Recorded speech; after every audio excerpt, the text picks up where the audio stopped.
we're good, yeah.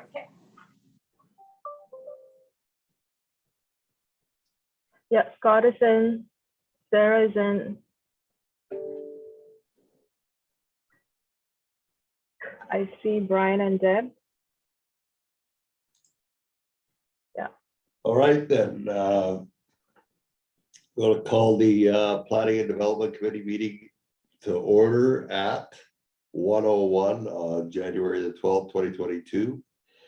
So approval of the agenda, recommendation at the Planning and Development Committee meeting agenda for January 12th, 2022. As need a mover. Okay, Councillor Bushel, Brian, all in favor, yes, okay, we're approved. Adoption of the minutes. Recommendation that the minutes of the Planning Development Committee meeting held on December 8th, 2021 be adopted. I just have a comment about that before. So I don't know how meticulous we need to be, but in new business point A, the Young Road flood wall, where we talked about the meeting. At that meeting, we did direct staff to find grant funding. It's not noted there, but I know that it's on this agenda as item F. I just wonder if it should be mentioned in there. Yeah, we can mention it in there. I think it actually, it came from council as well. So Okay, it came from an action item out of the council meeting. okay, well, that's fine. Okay. I know it started here at this meeting. We recommend. Maybe send Yep. stuff, pages on it. He doesn't want to always keep stuff here. So is that, I don't know what the procedure is, if we're gonna add that. Yes. If you want it added, someone would, I don't know, make a motion to add that to the minutes, or just to agree to amend the minutes to add that, we can have it added. Is Gord's okay, so Gord's gonna make a motion. Seconder is Debbie. And so if we could just add that notation in there, because it did come from our meeting with the proponents on the waterfront there. Yeah, we can do that. So then recommendation that the minutes of the Planning and Development Committee meeting held on December 8th, 2021 be adopted as amended. Yeah, Gord, Brian, all in favor? Okay, we're good to go. Development services update, current applications, January 12th. Scott, you're up. Yeah, the current applications, I don't think we got a whole bunch of new ones. We have the one new application in 2022, and we're still waiting to receive some information on that one. The Tunney one was going to be considered today and then brought to council. Still waiting on information on 534 Main. I think everybody's up to speed on the other ones. If anybody has anyone they want to talk about.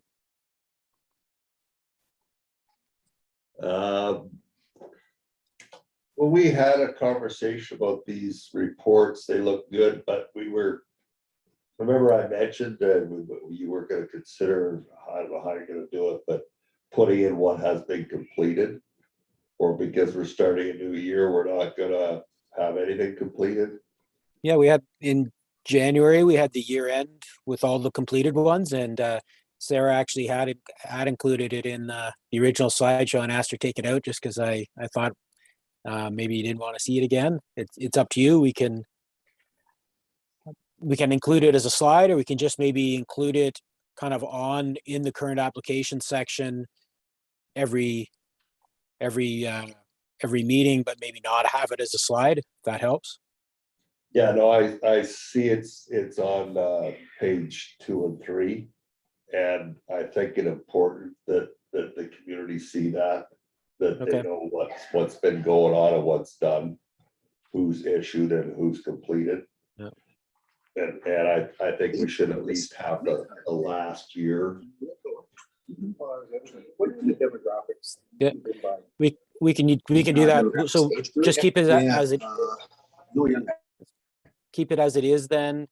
We'll have the slide with kind of the most current ones, but on the agenda, we'll have the yearly summary, year end, whatever. Okay, no, that's good, looks good. Okay. And just for my own curiosity, 534 Main Street. Are they still looking to proceed? Yes, yeah. So they're still waiting on some, well, they're waiting for that site contamination to come back.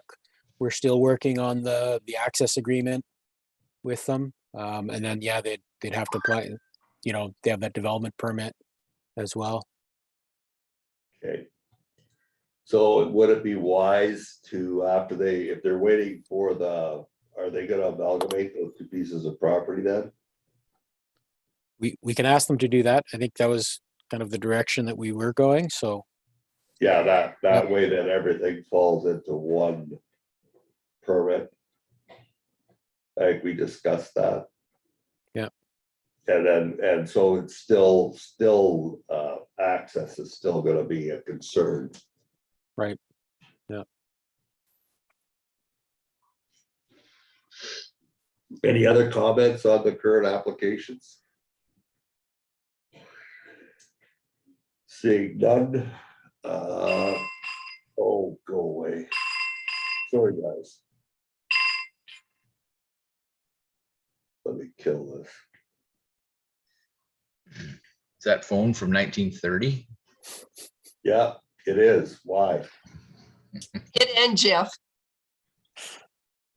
Yeah, you're right there with me, Deb. Okay. 4B 806 Transcanada Highway. Who's leading this? That's me. Can you guys hear me? Yep. Yeah. Yeah. Okay. Who's that's me? Me is Steffi. Okay. So the district received the development permit application from the owner Pankaj Bhavnani of 806 Transcanada Highway and the agent Bernd Hermansky.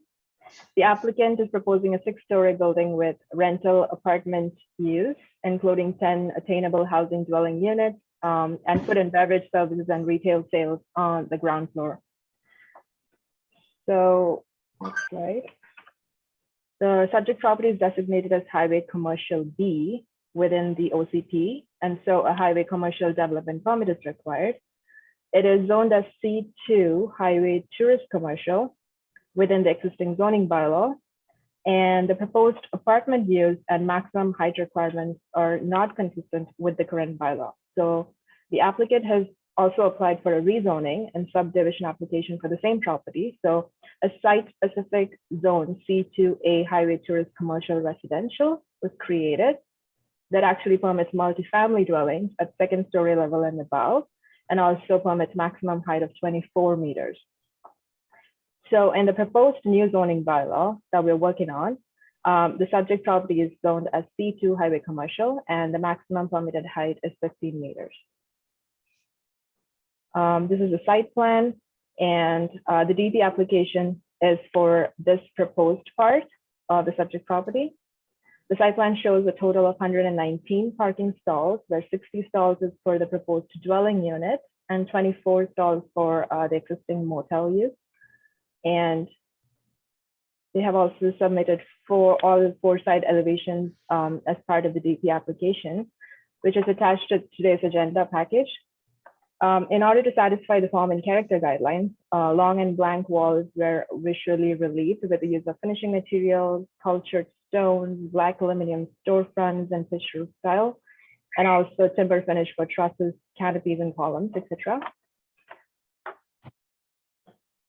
And these are the draft development permit conditions, which actually outlines how highway commercial form and character guidelines are being met. Parking is consistent with the zoning bylaw. And we've also added a condition on adding a no parking sign on the fire lane access on the road from Rauma Ave. We got the lighting standards this week, which we will review and add to the permit. The applicant is currently working to get us the landscape plan as soon as possible. So after receiving that, we'll review it as well and add to the conditions. The application package was sent to the external and internal agencies for referral, where BC Hydro commented that it requires the right-of-way prior to subdivision. TELUS had no objections, MOTI had no comments, as the proposed development was less than 4,500 square meters. Bylaw officer had no comments. We're still waiting comments from building inspector and fire chief. Operations department had comments regarding road upgrades at subdivision stage as well. The applicant and agent, I think I saw the agent is available online today to answer And the any- applicant is there too. Hi. Okay, Hello. hi. Hello. Yeah. Hello, everyone. Good day. So yeah, they're present here to answer any questions that the committee may have. So I'm going to ask a question that this, there's two parts to it. One is for our staff. Is there any parkland dedication required for any of this development? Or parkland commitment, but via fee or? Yeah, I can answer that one. There's, parkland was provided kind of at the original subdivision. So when all these lots were created, parkland was provided. So parkland, I don't believe parkland would be required at this stage. And so that parkland was not on that property? I'm not sure. I'd have to go back and look in the previous subdivisions and see how that was provided. Okay, and then my second question is to do with the, like Tim Hortons is going to repaint the lights for the fire lane in there. And so now that fire lane is the access to the parking. That's 47 stalls that are between the fire lane and the building proposed. How are you gonna police that? That they're not, because the Tim Hortons property is an inconvenience to drive into now. There's semis parking in there to get a cup of coffee. So, and then the semis park there, so the people that are there, the 47 stalls, they won't even be able to get out. So how is the proponent planning on policing that? Are they gonna be working with the Tim Hortons owner on this, or how's that gonna work? Bernd, do you want to take that?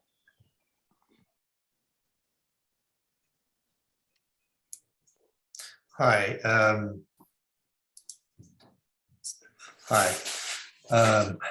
Happy New Year to everyone. Yeah, well, that is I think a relevant question, and you know, I don't know right now. The lane is shared between the properties, and we anticipate it staying that way. So that I guess if the semis are coming in there, maybe that's what should be policed. I don't know how. Yeah, I don't know if Tim Hortons is doing anything about policing them at this point, or if anyone is.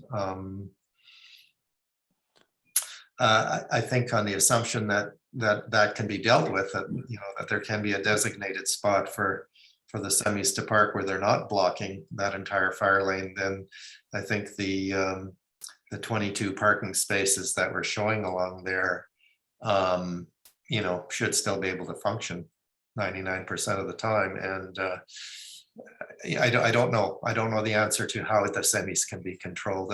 They seem to pull up wherever they want, whenever they want. So I don't know. So that is my concern is that Tim Hortons so far hasn't been policing it. They did not repaint the fire lane on there, which was a condition of their building permit. So they're going to paint the fire lanes, going to go back in clearly marked again. This spring is when the snow is gone.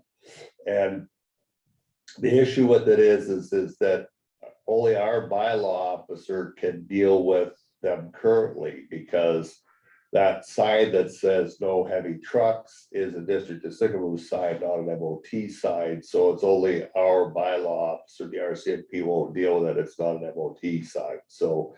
But if the fire lane is painted back in there again, then the RCMP will deal with them coming in there and parking on that fire lane.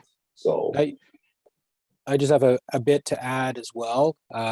So we have been in touch with Tim Hortons, and they've agreed to paint that fire lane back in as part of their requirements. They know they're supposed to do that. They've agreed to do that. And we're also making a condition of this permit as well.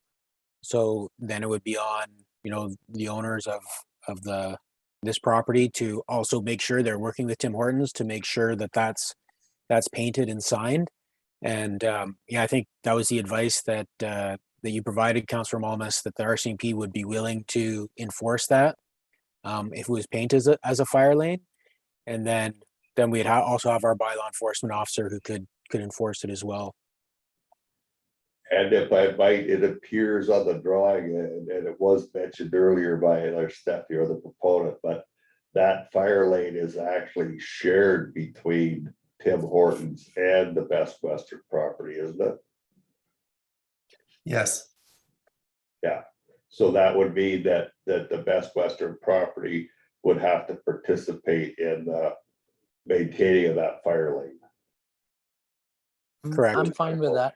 Yeah. Yeah. I'm, And that's- I'm absolutely fine with that. And that's written into the permit right now. Okay, Jeff, can I make one comment? you go ahead, Debbie. Steppy was mentioning about the no parking signs being added. Is there a big issue with making that a no stopping as opposed to a no parking? Because people are kind of stupid that way. Like if you say no stopping, they seem to get it. If you say no parking, they go, oh, I'm just stopping for a sec. I'm not parking. Like if it's a fire lane, it should be no stopping, not no parking. I know it sounds silly, but I think it makes a difference.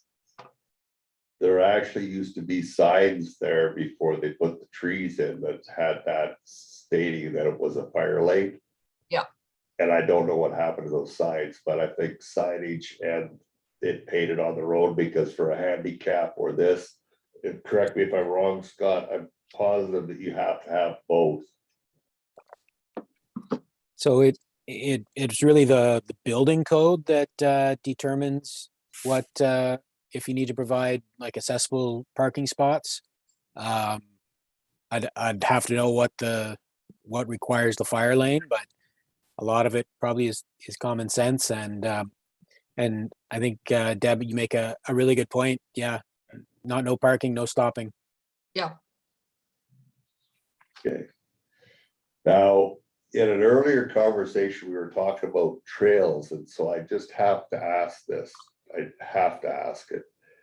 Does the Best Western property include that piece behind it, that little narrow access strip, and the other piece that catches onto the river? That blue strip there, basically, right there. Because isn't that your picnic? Isn't that the Best Western picnic tables there? Is that a private piece of property?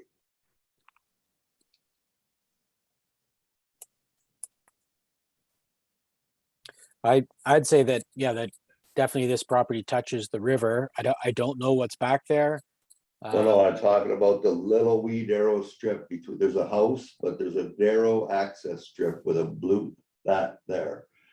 Who owns that? Is that part of the Best Western on a separate title, or is that somebody else's property? I don't recall having a separate title for any of that, unless Bern, you do. I might be. Oh, as far as I know, it's just the yellow outlined area that is the Best Western property. I mean, Pankaj would know better than anyone here, I suppose, or Scott might, but I'm not aware of that belonging to Best Western with that blue vehicle or whatever it is off Rama Road there, that piece. Yeah, I don't think that's part of the Best Western property. Pankaj, do you know that for sure? One way or the other? I don't think it is. Yeah, I'm leaning towards what you're saying. I think it's exactly that, because I don't think we have, like, I don't have any other, title this is the only one. So you're absolutely right there. I think I don't think we own that land at all, sir. Okay. Yeah. Okay, well, thank you for that. I was just, I was wondering who had that little strip to access that, because that's a fairly large piece that has access to the river. And I haven't been back there for years, but there used to be a couple picnic tables there and you could access down to the river. But I haven't been back there for years, so I just wasn't sure. Is there a fence between that property? I'm So sorry, I guess- I do not know. Okay, no, the immaterial, it was just a point of interest for some other discussion we had like 10 minutes before this meeting, so. So any other comments from anybody else, Gord or Brian? So this, sorry, go ahead. Brian? Sorry, I was gonna say one other comment. I put it in my email, but you have some fairly large caliper healthy cedars there that are gonna be getting removed. Is there any way we can use them somewhere on the property? It's just the expansion of the development is getting rid of a lot of trees. So I'm just wondering if there's an opportunity to repurpose those trees that are there. Good question. We're showing a lot of sort of timber features on the exterior of the building just to, in an effort to meet sort of the local design guidelines and so on. But I don't know that, I mean, we could look at that. It's a really nice question, actually. Maybe there's some way we can mill them on site and use some of them, but typically certainly for the structural elements that we're showing, supporting the balconies and so on, those would have to be Douglas fir rather than cedar. And we haven't done a tree inventory there exactly. We're still just in the very near future expecting to see our landscape architect's landscaping plan for the site. So we haven't instructed him to do anything in particular with those trees, but where we're showing the required parking stalls, you're right, a lot of those trees are going to have to come out, unfortunately. But we'll have a look at them carefully and see if there is some way we can use them, or else did you have some other use in mind that you could? No, honestly, it was just, I know that on the western edge there, you're taking out a lot of those trees that are acting as a buffer for the next property. I don't know if there's the opportunity to move them. I'm actually not an expert on trees, but they are very large and very healthy. Yeah, it's very, very difficult physically to move a tree that's any bigger than about 6 or 8 inches in diameter. So, they look still, I mean, a tree that can be moved with a tree spade or something is still not a very large looking tree. I think these trees are way too big to move physically, most of them. But could they be cut down and milled and used on site, or, if they're in any useful timber content there, I suppose they can be sold to a mill or something like that. I don't think there's any mill content there. Yeah, they don't tend to. I don't actually know. We'll lean on the side of cutting the bare minimum that's really required for the project. And of course, the idea is to have lots of green spaces and stuff, both for the residents as well as the hotel itself, right? In fact, the division between the two has to be, I don't want to put unnecessary barriers or a wall. It would be more through greenery and, paved and careful paths that both can enjoy for little walking trails and all that, right? That's really what my thought is at. And Bern, you can, comment more if there's anything to add there. Yeah, well, I think, for sure, we're going to, try to do a really nice job on all parts of the site with our landscaping design and so on. But the idea of it, the trees that are there being a buffer between this property and the one to the west, is something we don't want to totally lose either. So, I mean, if in having to clear for parking areas and so on, we lose some or all of that buffering effect, I think we will insist to our landscape architect that we somehow recreate a visual buffer of some kind, you know, maybe not with trees that are as giant as the ones that are there now, but something, you know, trees that will grow up over time and so on. We just have to fit that parking in there, and it is a, you know, as you know, it's always a battle between trying to keep green space and making sure there's enough parking. So that's what we're facing here as well. Thank you. Go ahead, Gord, or sorry, Brian, you were first.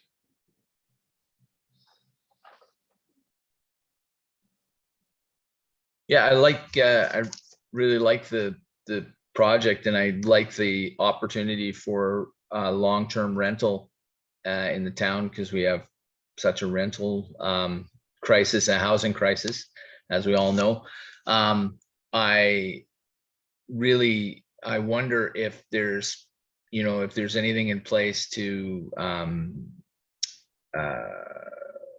if for some reason it was determined by the owner that they wanted to go back to short-term rental, you know, it would be tough on the community. So I just wanted to make that comment, and I think it's a great, everything looks good. I just think the long-term rental, and of course your staff accommodation, very important, and I hope it stays that way.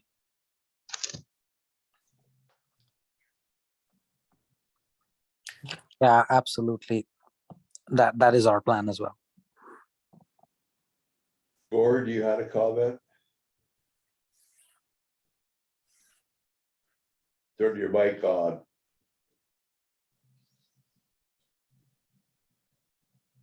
Am I there? Yeah, it's better. Your Oh, lips sorry. are moving and now I can hear you. Sorry about that. Yeah, I just wanted to touch base with Pankesh and Bernard. Great job. That's looking really good. One question, we were talking this morning on a parks map.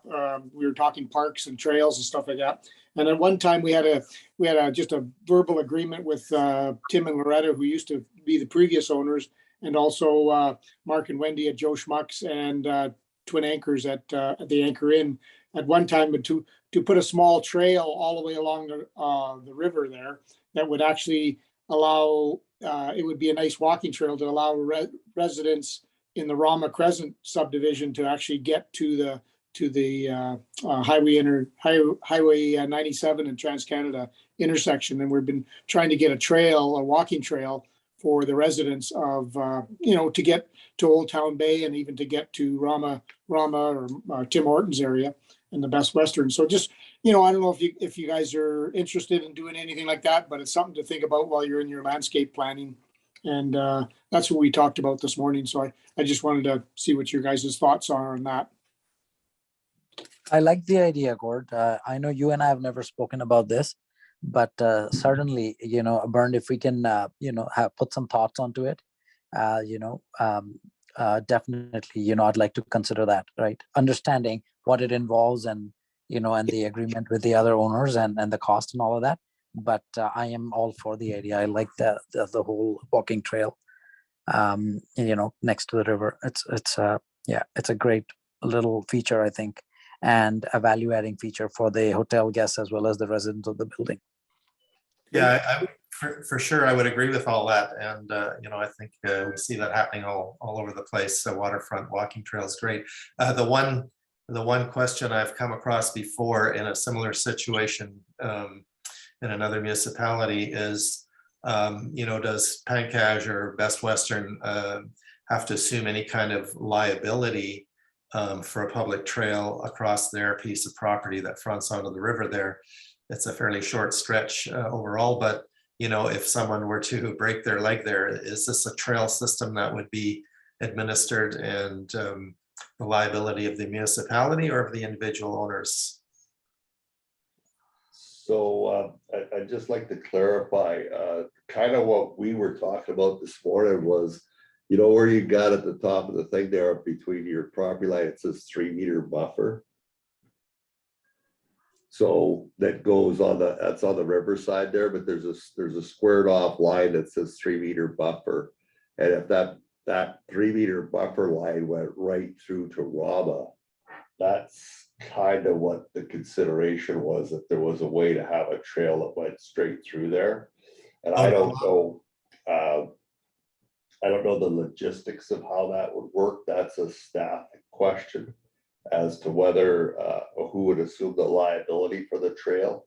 But it's just given the connectivity off of Rama, because as you know, that Rama intersection on Transcanada Highway, that kind of isolates everybody in there. So if there was a trail that walked through there, and I'm assuming that the district would have, I don't know, would probably have to go to council, wouldn't have an issue with the district maintaining it, because we have one around Parksview or Parksville, which the district maintains. And so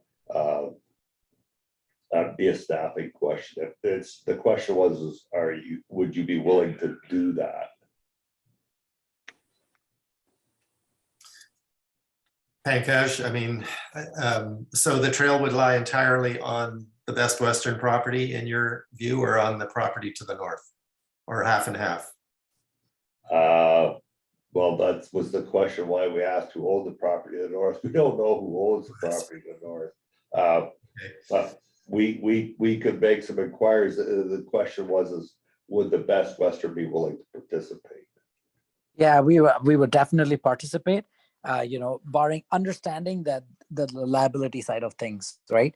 And in terms of within the boundaries of the property, if there's portions of the trail making sure it's upkept, also makes proper sense, right? We would definitely do that as well, right? Right. Okay, well, thank you for that. So that'll be something that I would suggest that staff investigate as to, from our trail meeting this morning, or just before this meeting. So it's been a long-term thing trying to get some connectivity within our community, and we certainly appreciate you're willing to participate in this. So thank you for that. Absolutely. You're welcome, sir. Any other comments? Maybe just a bit of a summary. Going back, Brian, about your question about the long-term rentals. So one of the conditions is that they enter into a housing agreement with the district of Sicamous.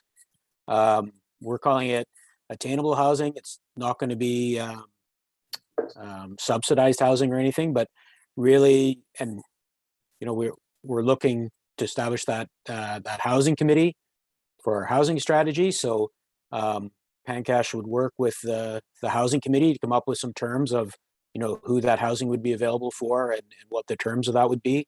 So we've left it pretty open, but yeah, it would ensure that those 10 units are kept available for a certain period of time for long-term rentals, including staff housing, and yeah, Pankaj has agreed to that, and we know it's not going to be you know, subsidized housing. It's going to be for, you know, people who either work at the Best Western or have jobs, work in town, that type of thing. But we'll work out the details with that housing committee. And then, yeah, maybe just going back to the trail. So we're starting an active transportation network plan. So this is, yeah, just knowing that, Pankaj, that you're willing to work with us, we can include that in the active transportation plan going forward, and come up with, you know, the best way to get people from Roma to the Sicamous-Sulsco Road and into town. And as far as liability goes, there's a whole bunch of different ways to do it. You know, it's pretty common to have a 3-meter right away across someone's property where the district takes responsibility for construction, maintenance, and future maintenance and liability. So those are details we can work out. But yeah, just knowing that you're willing to work with us on that can add to that active transportation network plan.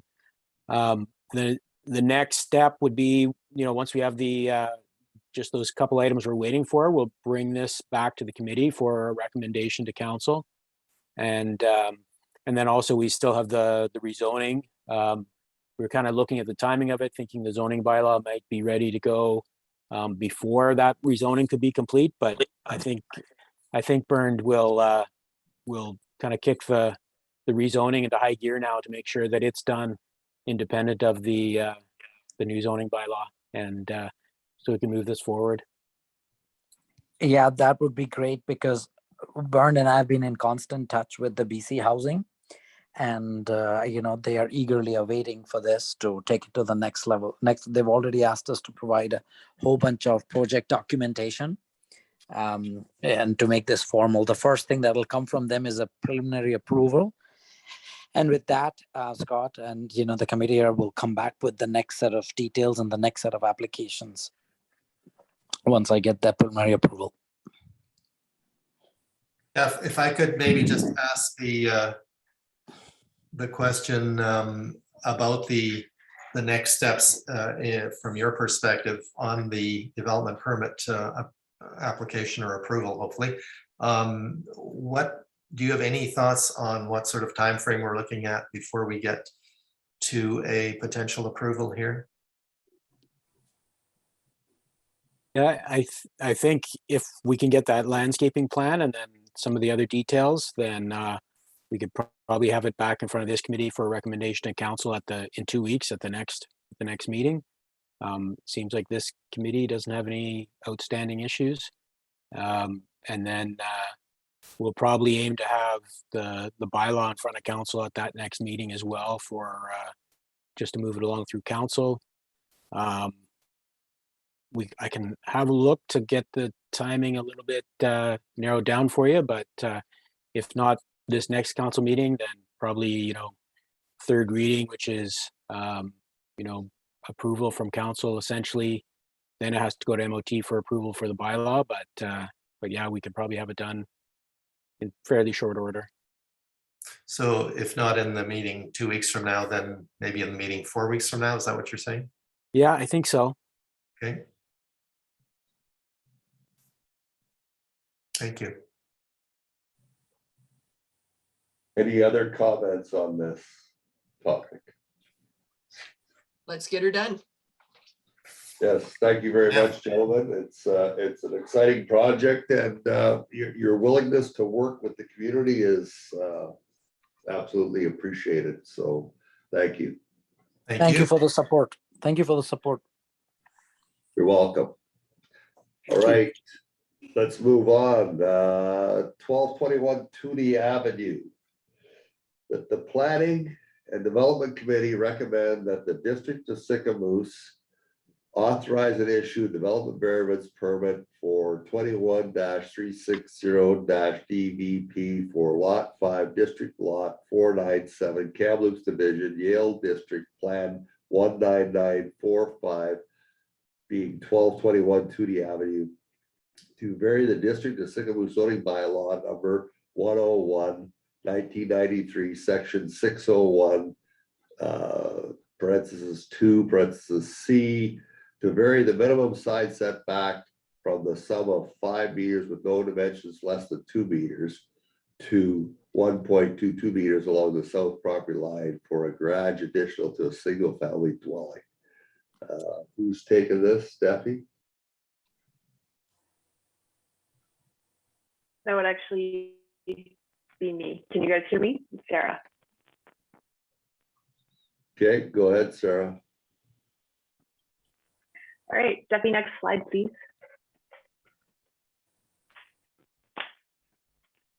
Sarah, it's Kelly. I'm on the line here too. Hey there, Kelly. Thanks for letting me know you're here. So this is the Ortho Photo showing the location of the property located at 1221 Toonie Avenue. Next slide. So the property is currently designated low density residential and is zoned R1 and 2 under the current zoning bylaw. Next slide.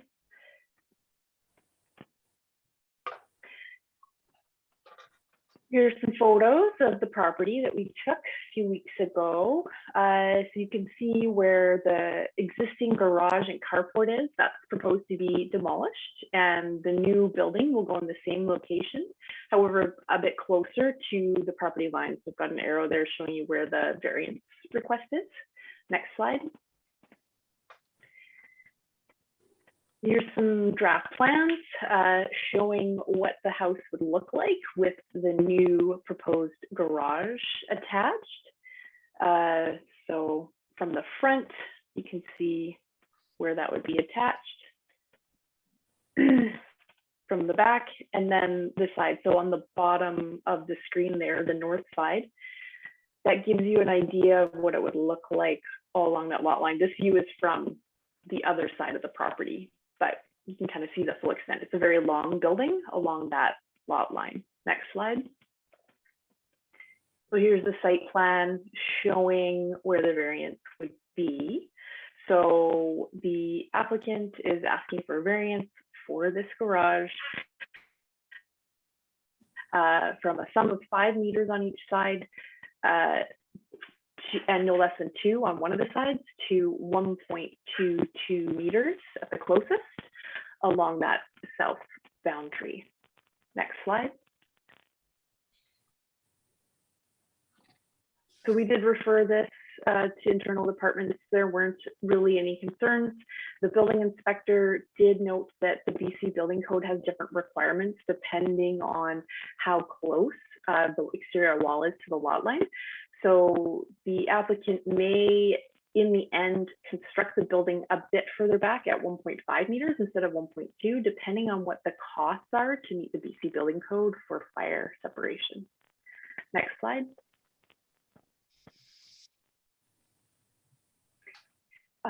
So that would be the final recommendation. So we do have Kelly online to speak to this.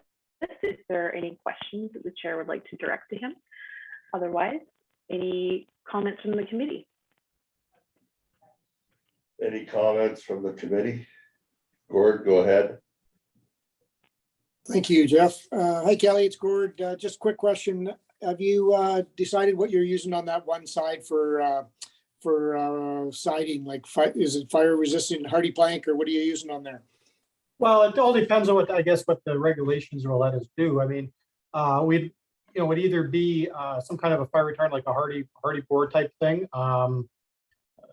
We'd have to look at, we haven't looked at cost yet, depending on whether this gets put through or not yet. So, I mean, we would do something that would match the rest of the exterior. There is that ability of a tin side on it, but I don't know if tin is as appealing as maybe a siding. Okay, yeah, no, I'm just curious because I know Brett, the fire chief, and Dale were asking me about it, so I just thought I'd check. And I know you haven't submitted your actual plans yet, so yeah, you bet. I just wanted to ask that. Thank you. Yeah, just depending on what our options are, we'd have to take a look at that when it comes down to engineering on it. Okay, great. Any other comments? Go ahead, Brian. Yeah, it looks really good. I think that there's lots of different options for non-combustible products on that side of the building. So a lot of times people will move it back to the 1.5 just because they're worried about the extra costs. But a lot of times it's you're taking out windows and you're adding some non-combustible material to the soffit, so it's usually not that bad. So, but I think you should keep it where it is and charge ahead. I think it's a good, nice project. Yeah, and there's no windows on that one side. I think Dale talked to us about that. That might cause an issue. So we didn't plan any windows on that. Yeah, on the south side there. sounds good. Any other comments? So the question is moving forward, the district, the Planning and Development Committee recommend to the district. So I need a mover on this. Deb, seconded by Gord. Okay, if there's no other comments, I'm just gonna ask the question. Are we all in favor? Yes, carried. So we'll recommend this to council. It's on council's agenda for tonight, so. All right, no further comments on that. D 1721 Hiller Road. All right, folks, that would be me again, Sarah. I think you're all familiar with the Boys with Toys location. Greg was going to try to dial in by phone. I'm not sure if he made it. Steffi, can you confirm if he's dialed in? I'm here. You're here, perfect, awesome. Sorry, I just wanted to confirm that you're here before moving forward. All right, so this is a 2019 ortho photo of what the site looked at that time. There is phase 9 and 10 buildings have since been built and are on there. So you won't see them in the ortho, but if you're familiar recently with the site, you'll know they're there. Next slide, please. So the property is currently designated general industrial under the official community plan, and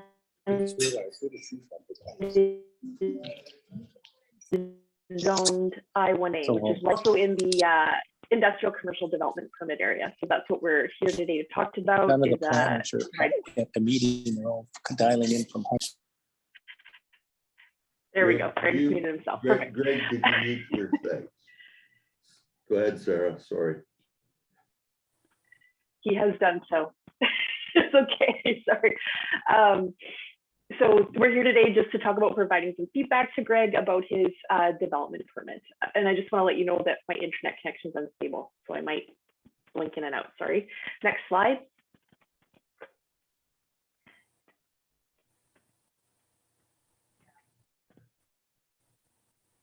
Thank you, Steffi. So as you may be familiar, the property has previously had some development permits back in 2008 and then an amendment in 2010. This is the most recent approved plan that council has approved.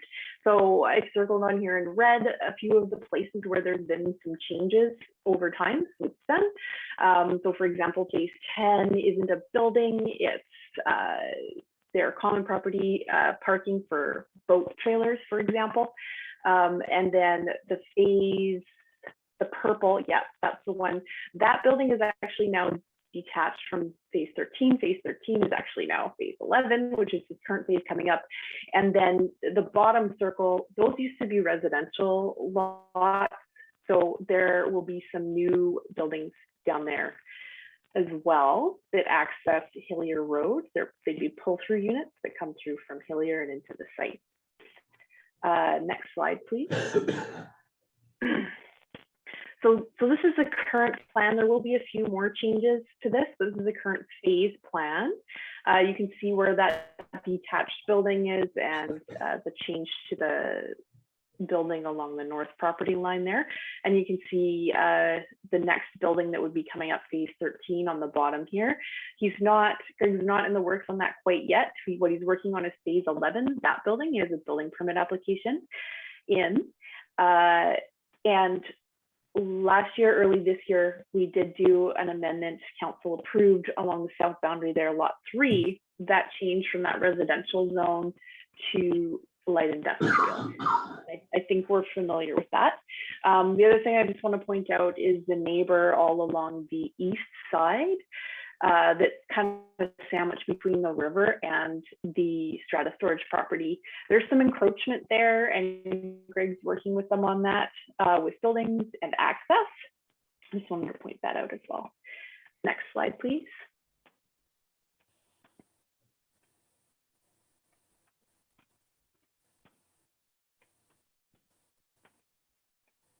Thank you. So this is building C, I believe. So the buildings will look like this, including building 13. So this development permit will cover all these other buildings. So while the current phase Greg is working on is phase 11, we're also addressing this other building, phase 13, that'll be along Hillier Road. So it'll look very much like this. So gray metal roofing, white doors, siding is like an off-white beige kind of color. Next slide, please.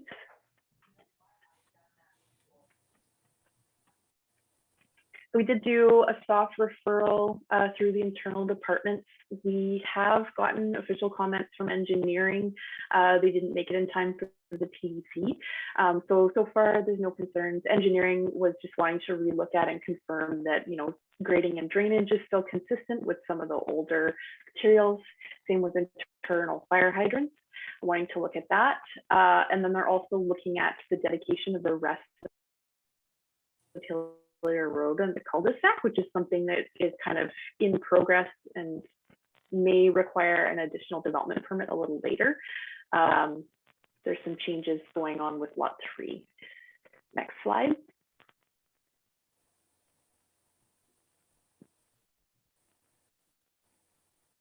Oh, sorry, I had a slide in here just to remind us all.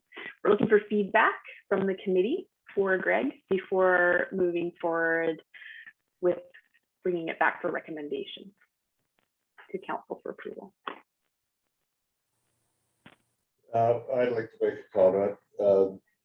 Greg, is there any intention on your part to continue Hillary Road to make that turnaround at the end of it? That's kind of got the little bubble in there. That's by where you're going to start your development there, or are you going to leave that for some time? No. There's actually, and I thought Franklin had sent it to Jeremy, but Jeremy didn't have it, and I gave them the what for it this morning. But there's a cul-de-sac design that goes on the end of, Hillier Road that encompasses the phase 13. So we can come off Hillier. It won't go as far as that bulb, Jeff. It just goes to the end of your property where the lift station is. Okay. And cul-de-sacs there. Actually, Sarah does have a copy of the proposed engineered design. It's all designed because it incorporates the access for lot 3. And Sarah, you're welcome to share that with everybody if you want. Like it's all in the finally designed stuff, but Franklin's got some staff with COVID and everything's delayed 2 weeks. That was what he told me this morning. So it's in process, Jeff, and I apologize. Okay, no, that's fine. Thank you. Do you have a drawing that you could share with us, Steffi? Or sorry, Sarah? Oh, there you go. I could. It sounds like a little bit up in the air as far as the final lot layout for lot 3. So there's some changing of parcel boundaries there. So I was a little hesitant to bring it forward until we were sure. I can, if everyone has time, I can ask to share my screen and show that to you. Yeah, you should, Sarah, because the placements of the building on lot 3 aren't finalized, but it'll give the committee a good idea of the road dedication that the district of Sicamous will get. I think that's important for them to see. Okay, I'm just going to navigate here to. I've given you permission to share the screen, Sarah. Okay, I'm just gonna navigate to the folder here and pop this up.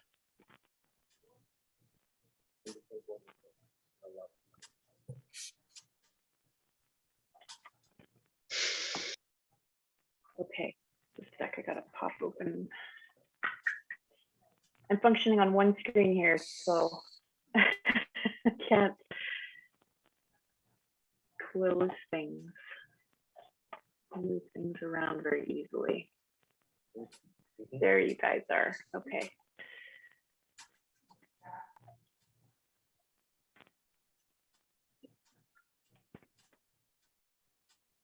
It's at the top, hey, Steffi, to share screen.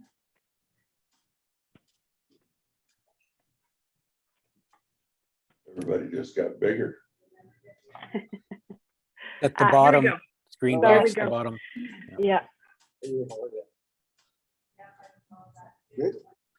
All right. So you guys are all seeing my work computer remote screen at the moment. So here, this parcel, if you can see my little hand down at the bottom of the screen, that's the district's parcel that has the storm pond on it. And you can see here, here's sort of the proposed cul-de-sac ending. would be a bit closer now than it was before. So before it came further in here, right? And then what I'm understanding, Greg, correct me if I'm wrong, are you planning on amalgamating this portion of lot 3 into your strata plan? I want to, Sarah, I want to do a bit of a boundary adjustment, and I'm just trying to work that out with the balance of my phasing of the storage and snow storage. I've got some issues with snow storage, so I'm just trying to sort all that out. But, you know, I'd like to move like where the present black chain link fence is between lot 3 and the storage isn't on the property line. There's a meter drop between the black chain link fence and the edge of my property. So I'm just working with my surveyor to do a drawing to get into you with a revised phasing plan, but subdivide that land off and then attach it to lot 3. And then some of the concepts Franklin's working on is that we move our rack storage building up against the storage area, the present storage area, and farther away from the riparian area and the parkland. So that's just been some feedback I've been getting from my team, but I don't want to say it's 100% done. I need to work through this DP you have. And, unfortunately, it's all tied in with lot 3. It does get a little confusing. But I think it was important for the committee to see where how that road structure is going, because that is actually getting finalized right now to get into the engineering, your engineering. Mm-hmm. And our approving officer. He does have to sign off on it. Okay. Yeah. So you can kind of see outside of that to the committee. So it looks like there might be a new little lot created here. And currently the boundary is roughly along, this is phase 13, along here and here. So bringing in a chunk of this. So the previously approved dump permit for these 2 racked boat storage buildings was back here more. That makes sense to everybody? So it looks like he's figuring that out. Can I ask a question, Greg? What is the intent with the remainder of lot 3? You're gonna leave that? Because in this drawing, I'm not getting where the river is exactly. I think it's right on the corner of your property there. So, Jeff, there's a lot of low. Can you hear me? Because I'm not sure if I got muted. Yeah, or not. I can hear you. Bye. Okay, so a lot of lot 3 is below the flood level for building. Now we're taking a bunch of fill out of the mobile home park and building it up, but I need open area trailer storage for some of my mobile home park owners plus Hyde Mountain. And I need that real estate. So it would be a combination of rack storage is what we're planning. And then all the open area, just surrounded with a chain link fence just for trailers. We're actually getting, Jeff, we're getting another huge demand of the snowmobile population wanting to know if I'd have outside storage with plugins so they could plug in their sled deck trailers overnight. Because I guess some of them got heaters in that. So I'm just researching that model too. There's a lot of new marketing stuff the market is telling us what to build, and it's changing so fast. Right.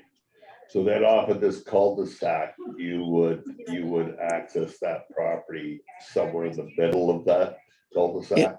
Yeah, that's the plan. And we would have a controlled gate there. Okay. But that cul-de-sac has to be the size to turn the fire truck around.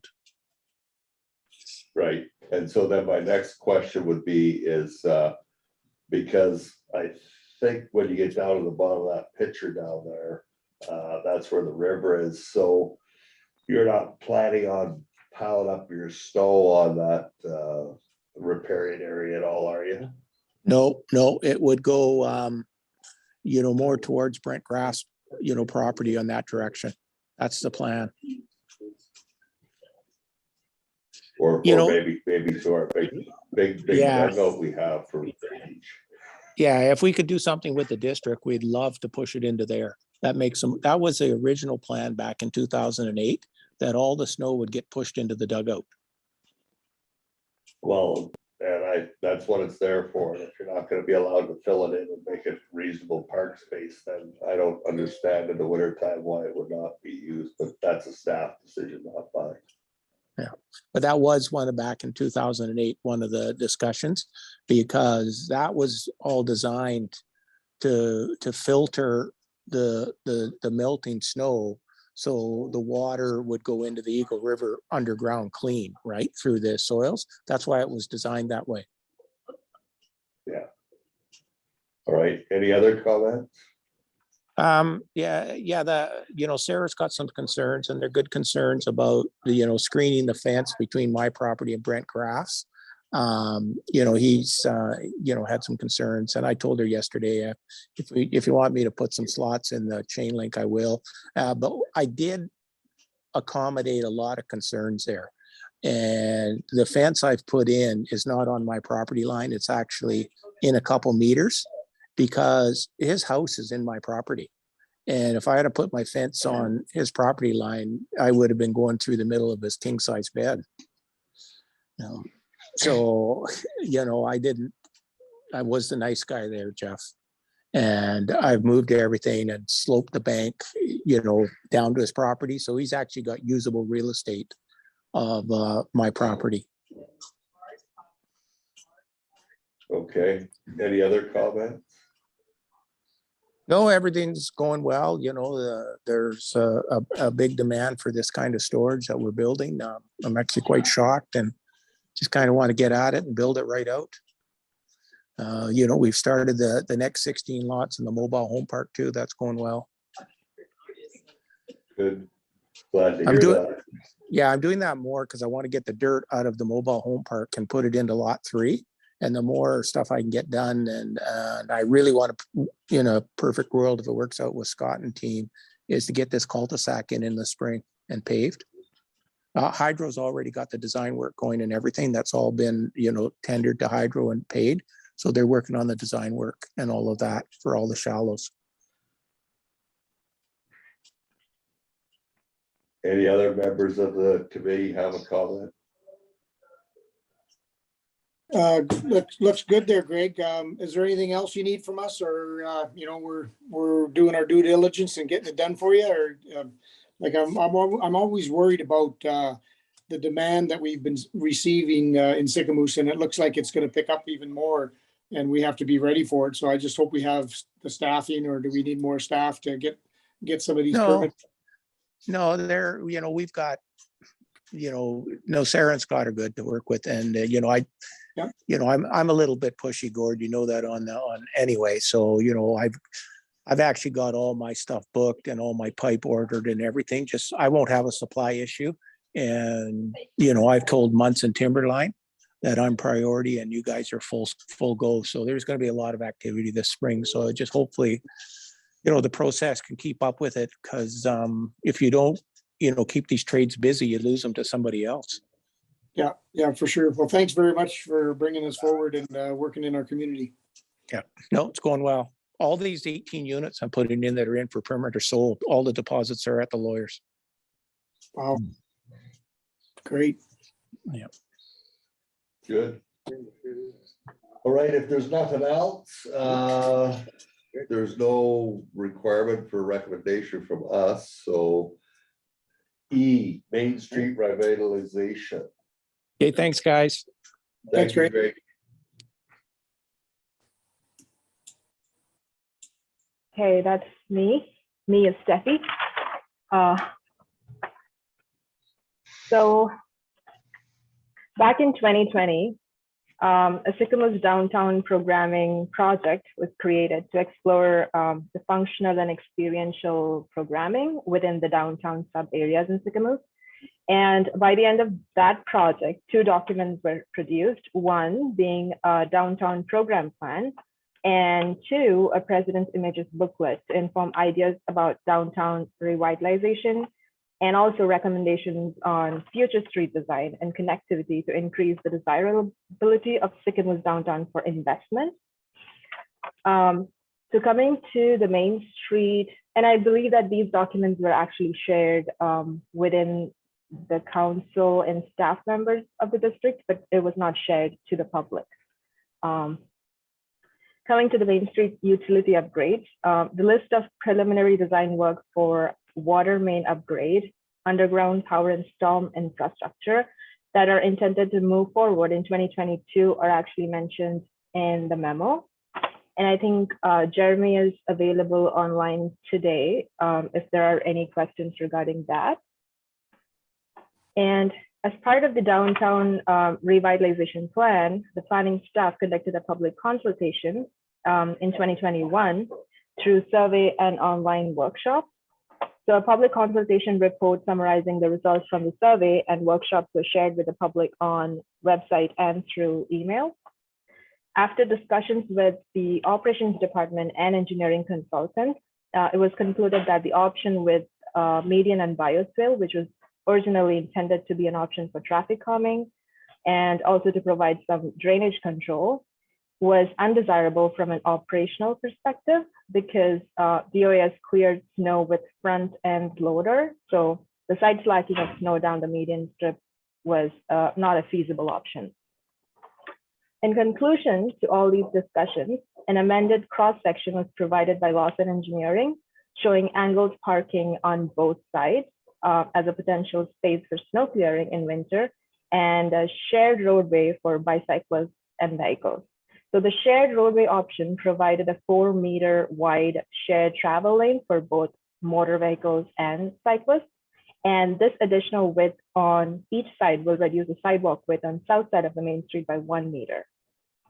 So the new cross sections are being reviewed, and ideally prior to the detailed design process of surface works, it would be best to better understand the design for 417 and 425 Main Street so that the street frontage actually best complements with the future development.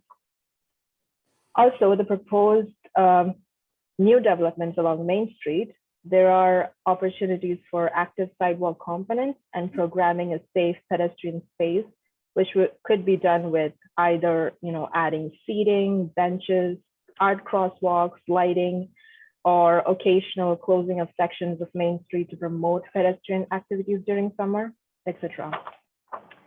Lastly, regarding the gateway project, a gateway, sort of an arch over the street, was recommended as part of the downtown experiential program between Roundabout and Paradise Ave along Main Street.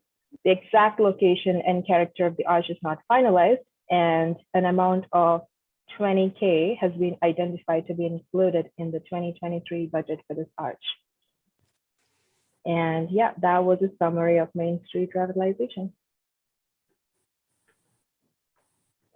I'd like to make a comment. I honestly thought that we were going to try and keep the sidewalk on the south side as wide as possible. And now you're gonna put angled parking on both sides, have cyclists and 2 lanes of traffic. So what's that sidewalk gonna be, a meter, maybe, on the south side?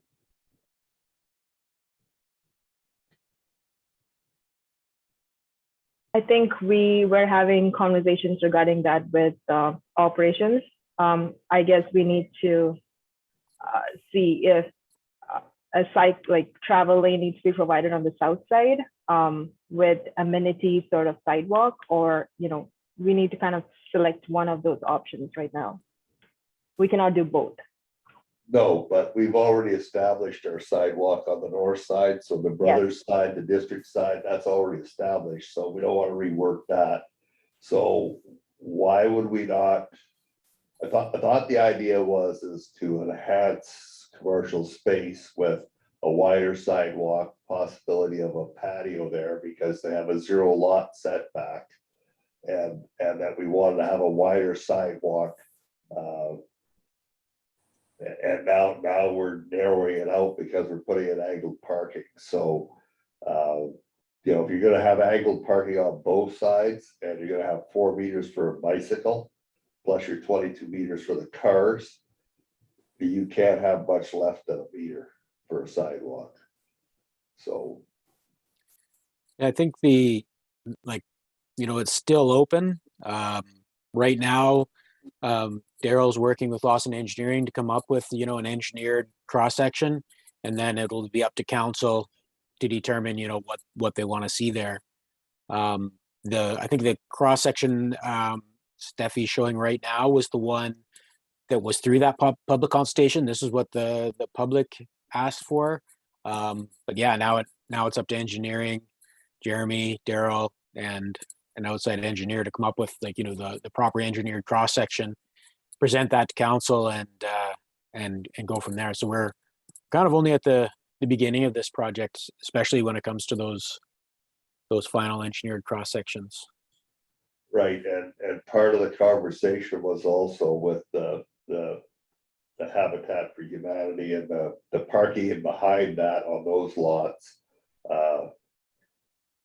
Because the original design, or the OCP, basically didn't have a lot of parking on Main Street, didn't have any access off Main Street.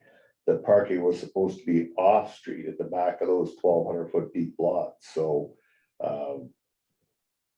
we were trying to keep Main Street kind of a walkable, with not a lot of traffic on it, no more than just going through. But if you put all that angled parking in there, which we may need, because it hasn't been determined yet about what we're going to be left with after those two developments. Like I'm afraid that between the 48 units in the commercial space and the other 16, that there isn't even going to be any parking back there when we're done with it, which will be a terrible mistake in my opinion. So.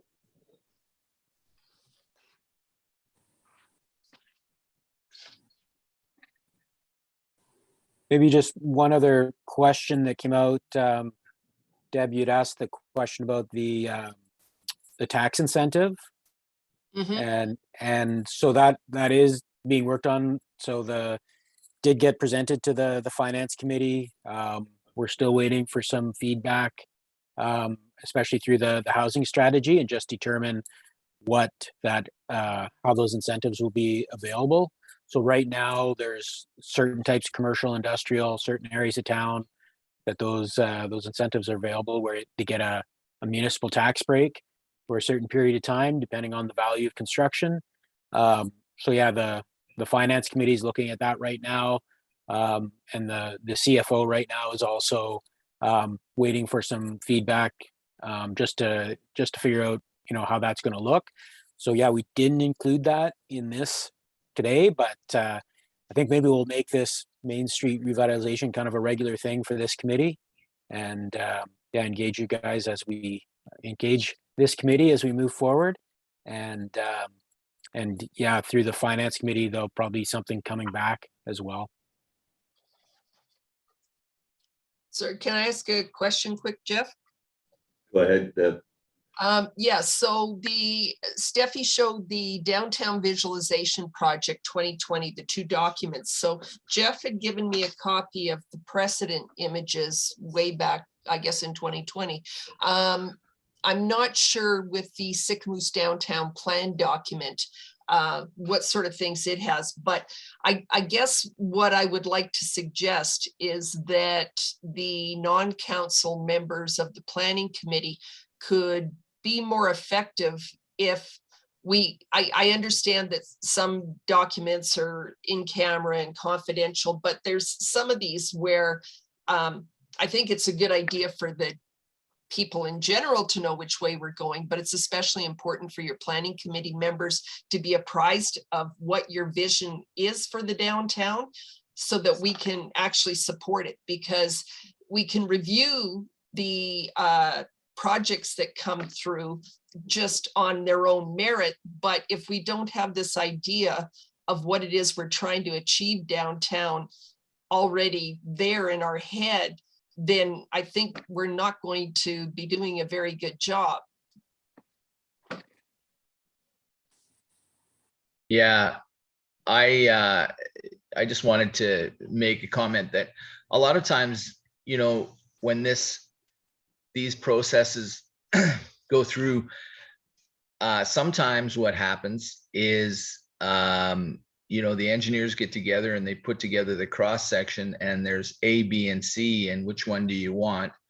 And you know, two things happen. A, you've spent a lot of money in engineering, because if you don't like any of them, you're going back to the drawing board. And the other thing is, if the council were involved before that happened with, you know, like here, you know, if the staff were to run some ideas past the council, and then you go through the process, it can sometimes save a bit of money. And I think it's a good way to do it.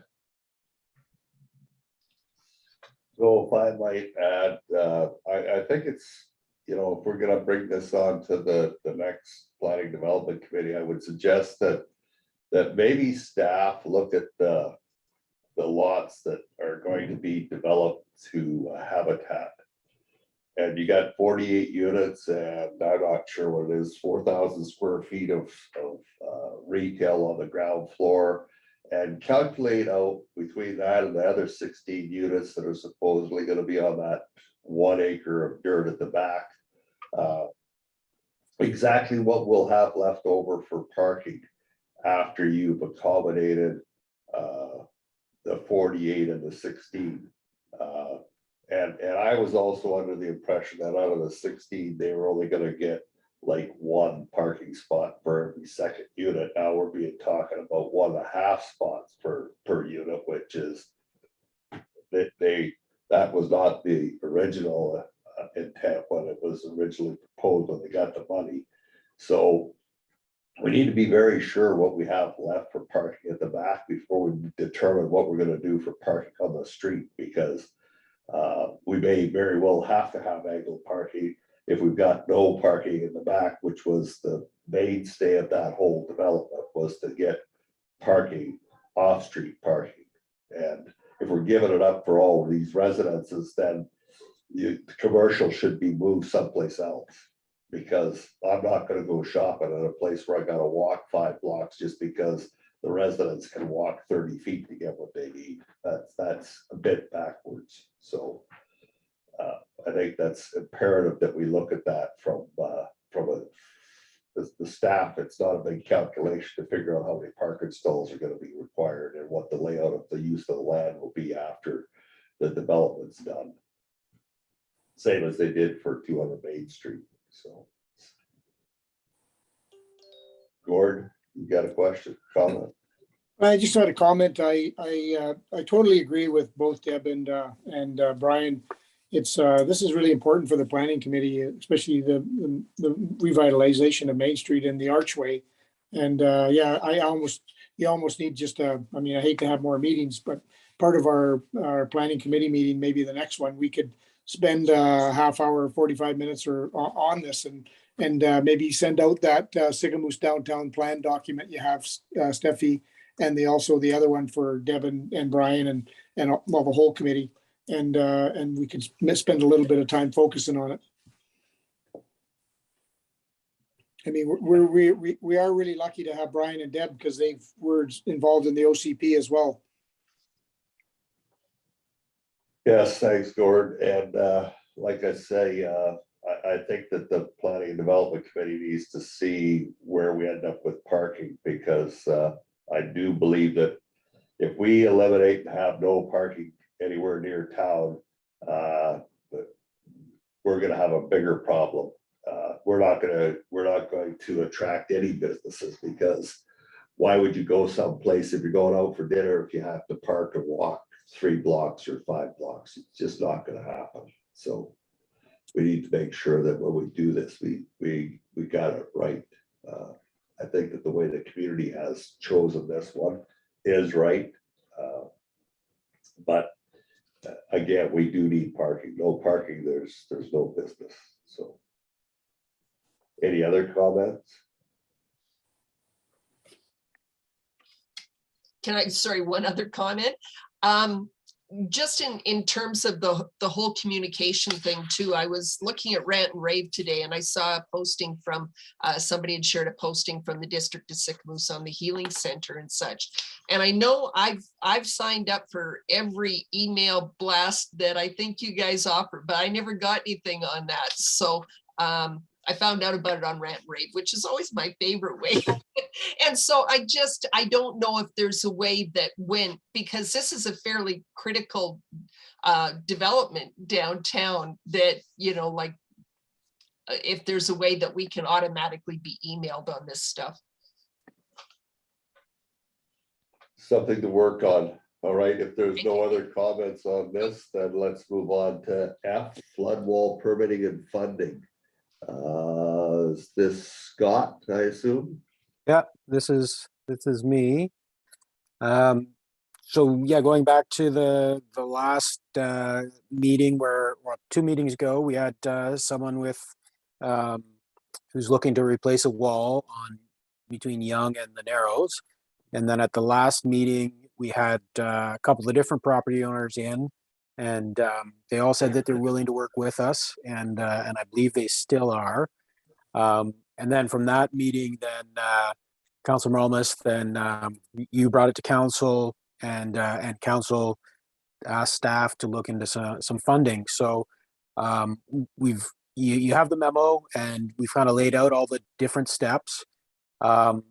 So if you're building a wall across more than one property, it falls in the Dike Maintenance Approval Act. So we'll have to get an application started there.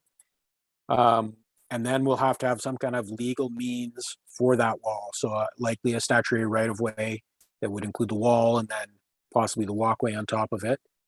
And then you're dealing with the environmental side of things, the Water Sustainability Act, Section 11. So Sarah's going to look into that and move forward making an application. I think we're going to have to go at this pretty hard. So Sarah's going to make it one of her top priorities to get that Section 11 moving. And then there's the link to the Crown foreshore tenures. So we'd have to make sure that we're not encroaching on anybody's Crown foreshore without their permission, and make sure that people all have access to their docks and things on the water. We'll have to refer it out, of course. First Nations is going to be one of the big referrals, but the different parts of different bodies within the province. And archaeology, Jeremy just texted me just saying, don't forget to mention archaeology. So we'll have to go down that road as well. Then there's riparian areas regulation that looks at fish habitat. But yeah, we're going to go pretty hard after this, meeting with KWL, who prepared that initial document. We're probably going to identify a section to work on. So either from Finlayson to the first boat launch, or Finlayson to Main Street, depending on the funding available. And we're looking at that, it's the Adaptive Resilience and Disaster Mitigation Program. And then, yeah, it's a lot of moving parts on this. And Brian, I think you said in your email that, yeah, staff has to just go after it. And you're right, it's going to be, I wouldn't say it's like a lot of work. It's just a lot of kind of tiny moving parts. And the timing of it, with the fish windows and the funding and everything else, we're really going to go hard after it. So yeah, we're working on it. We've got some funding lined up. We're going to continue to investigate other bits of funding. And yeah, the owners are at least willing to work with us, and we can, and I know that some of them have already budgeted to replace what was there anyway. So we'll probably require a contribution on their part as well. And yeah, any questions, we'll try and update this committee and council as things move forward. But yeah, it's a big project, but very exciting one. I know Jeremy and Daryl are excited about it. Sarah's excited about it. I think we'll go hard after this. Yeah, it's a very, very important project as well. Yep. If I might, one of the conversations that we had during that meeting was, and I'm not sure because in our, so a long time ago, anytime anybody did anything, they had to give up a walkway on the waterfront. But because of the congested of the Reds rental property, the property or the guy applied to put his wall in, and then because of the marina, then the neighboring property who was applied for to get his dock replaced. I think we should go from Finlayson to the Main Street thing, because once you get there, then you're tied into the Moose Mulligans and Port Side already existing. So to leave out 100 feet would be remiss on our part.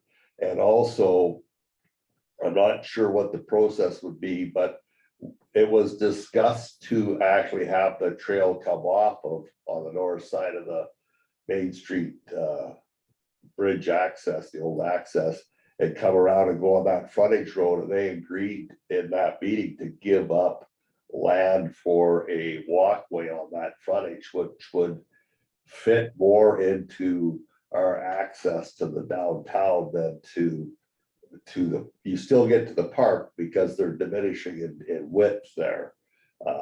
So is there anything that has to be done by staff to amend that walkway on the waterfront? And I think it would be a lot less cost to build without having a walkway on that piece of it when we have a natural road right there. So I'm not exactly sure how that'll work, because nobody there has applied for DP anyway, so they wouldn't be giving up anything. So do you mean on the property next to the Main Street? So the property next to the Main Street landing, they asked for they're putting in a new dock, so they were talking about what they had to do, and we were talking about doing the seawall there with a walkway on it.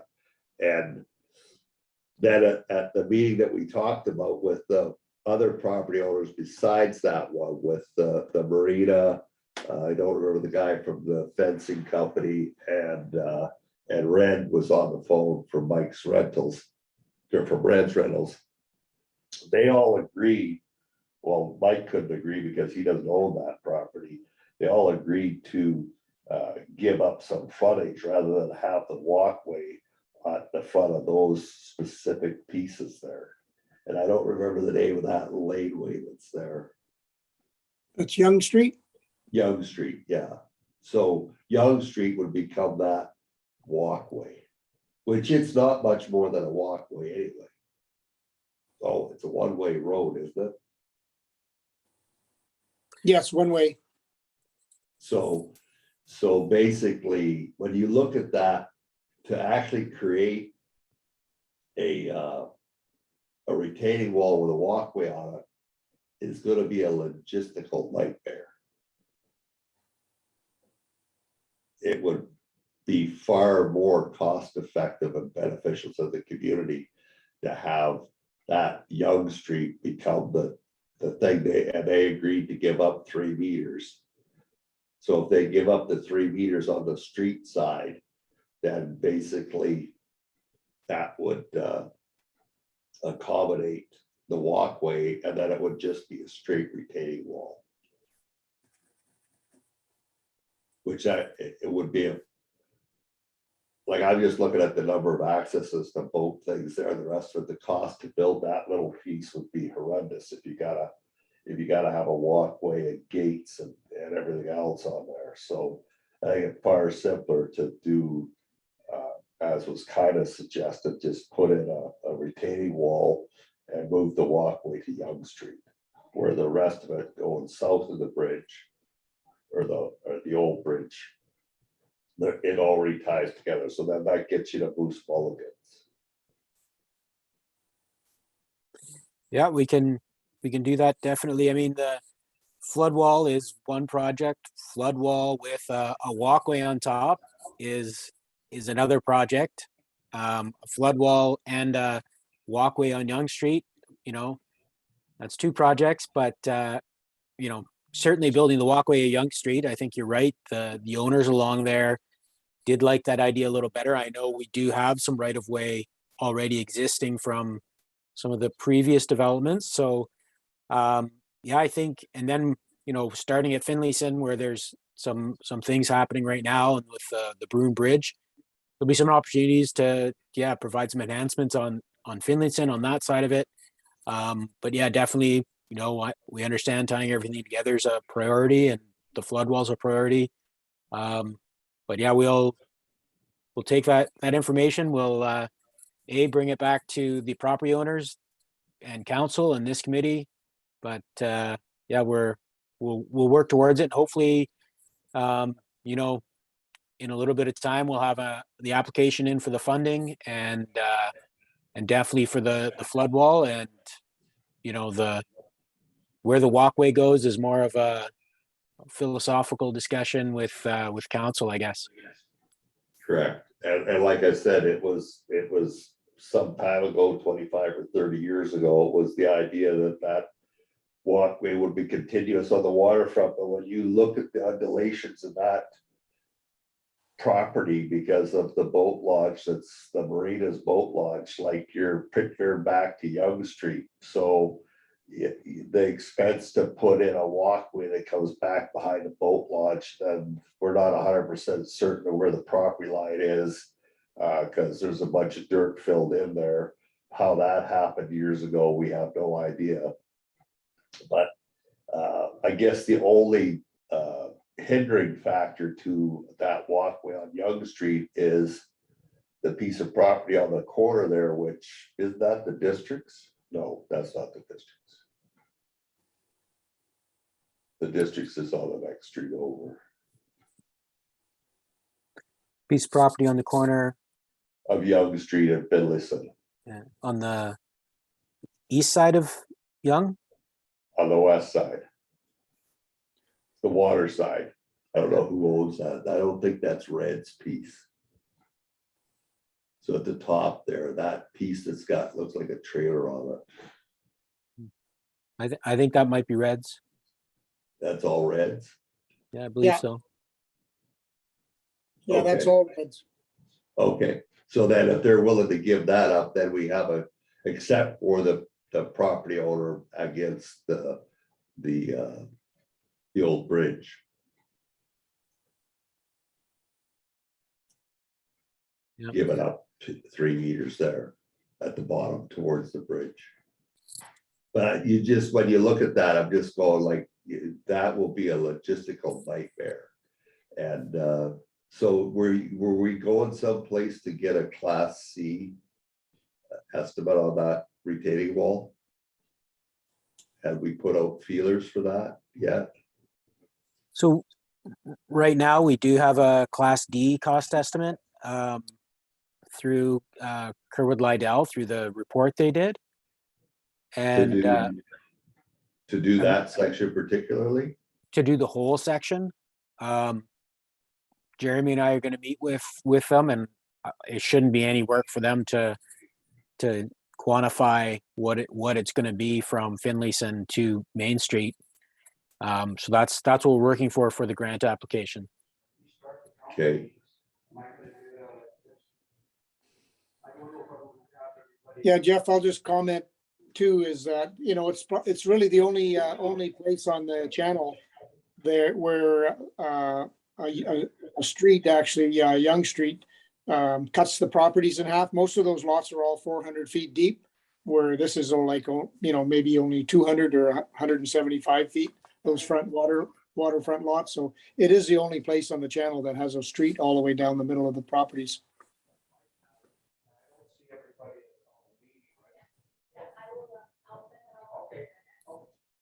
all right.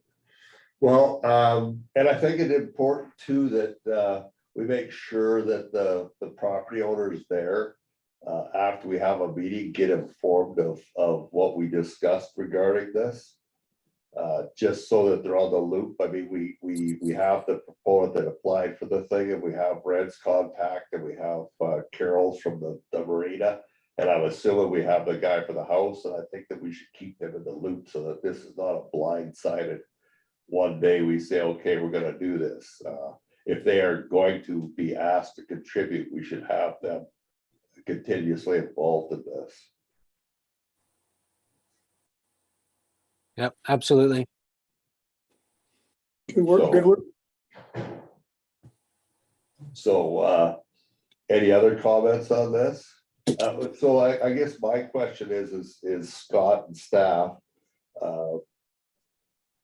how long, is there currently right now, I'm assuming there is a fund available, you've got the $10 billion fund. When did it open and when does it close for applications? I believe it opens on January 25th. Okay, so will we be actually ready to submit something by then? I think with the Kerwell Lidell report, we will be. Okay, would it help us to ask somebody else for an estimate as well? Just to be sure. Yeah, I think that's what we'll be doing as well. We'll be, Kerwood Lidell's the engineer. They wouldn't be doing the work. So I think that's one of the conversations that Jeremy and I are going to have with Kerwood Lidell is who does this type of work, and we'll start getting you estimates, right? Moving from, or quotes to do the work. We'll start moving towards that. Okay, so some time ago, 6 or 7 years ago, we got kind of a basic preliminary estimate to do the whole thing, and that came from Landmark Solutions. And we're using them for that boat launch on Billison. Right. So it wouldn't hurt to reach out to them and ask. Okay, we'll do that. I mean, just for an estimate, right? Yep. It would have to go for tender, but I think that they may be closer to a realistic number. You know, if the engineers are higher, that's fine. That's the one we're gonna use, but if we have at least a realistic number. Because as the Sipkamu South Squad Bridge, 4.5 million turned into 5.6 million, so. We'll want to make sure we have enough money to do this. Yeah. Yep, definitely. Any other comments? All right, seeing none, look at that. Be a few minutes early, so no new business. So our next meeting will be in 2 weeks again. And Scott, as always, will send something out on Thursday, and then if there's anything we want to add, we can submit that back into Scott for preparation for the agenda. So I'd like to make a motion to adjourn. So recommendation that the Planning and Development Committee meeting for January 12th, 2022 be adjourned, time being 2:35. All in favor? Yes. Okay, good. Thank you very much for attending, and all of the names that I see on the screen, thank you very much for attending. And look forward to seeing you again in 2 weeks. Thanks. Thanks.